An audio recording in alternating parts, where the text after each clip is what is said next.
We're getting into chapter 19, toward the end of chapter 19 of the book of Job together.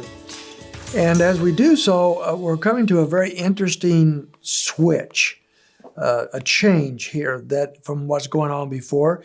Job has been complaining very heavily about his friends and their lack of comfort, and even about God, and that God is against him. And God has wronged him, God has abandoned him, God is angry at him, God is his enemy. He's been saying all those things. And then we come to chapter 19 and verses 23 and 24, and he says, "Oh, that my words were written, oh, that they were inscribed in a book, that with an iron stylus and lead they were engraved in the rock forever." Job wants his words remembered. He wants them engraved, written in a book, something, so that they're remembered. And we would assume he's talking about his complaints against God. That's what he's been talking about. He wants that written down. He wants it documented. But then right in the midst of this, he seems to change. And we don't know exactly why. I would think, perhaps, there's a pause here. This conversation going on with Job and his friends is not just a machine gun approach where the words after words after words. I'm sure there's times of pausing, times of reflection. And as Job perhaps is now reflecting on what he's saying and what he's feeling, there comes into his thinking a glimmer of hope. And these are the most hopeful words in the whole book of Job until we get to the very end. And he begins to realize something is true that he has left out of his thinking.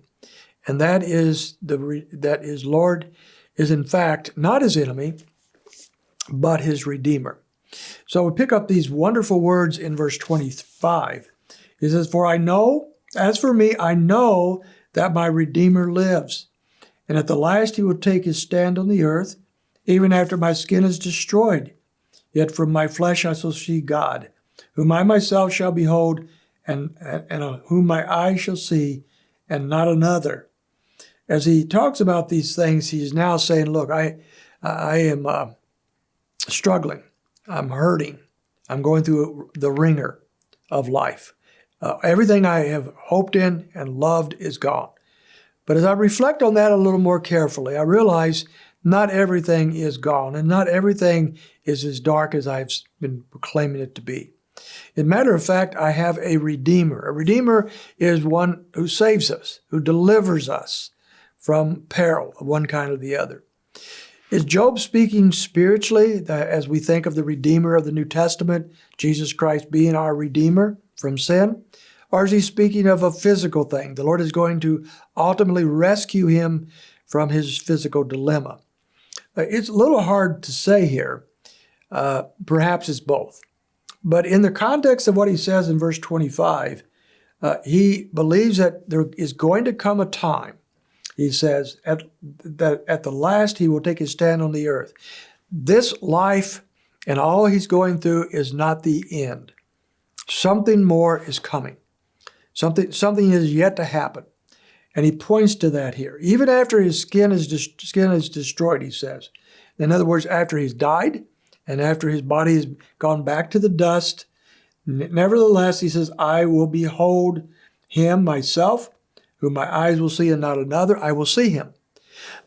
So Job doesn't believe this is the end of life. He doesn't believe it's the end of all things. There is hope ahead.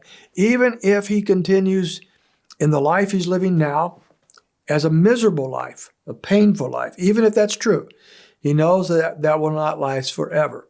That one day his Redeemer will stand on the earth and he will make all things right. And Job will see him, and Job will again worship him, and Job will again honor him. And so this is a beautiful section of the book of Job. You know, we are fickle people, quite honestly.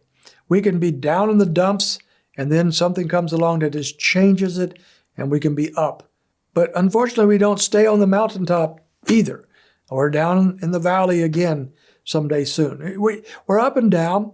We're not consistent. We're fickle. And I think we see some of this in Job, a man who's been down in the very dumps of life.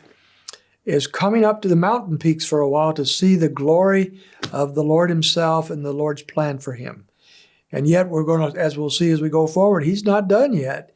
He's still struggling, but he's had this glimmer of hope. And this glimmer of hope, as recorded in the scriptures, as he wanted it earlier, he wanted his words written down, have given us great hope ever since they were written, that our Redeemer does live, and we will yet see him, no matter how life treats us here at the present time.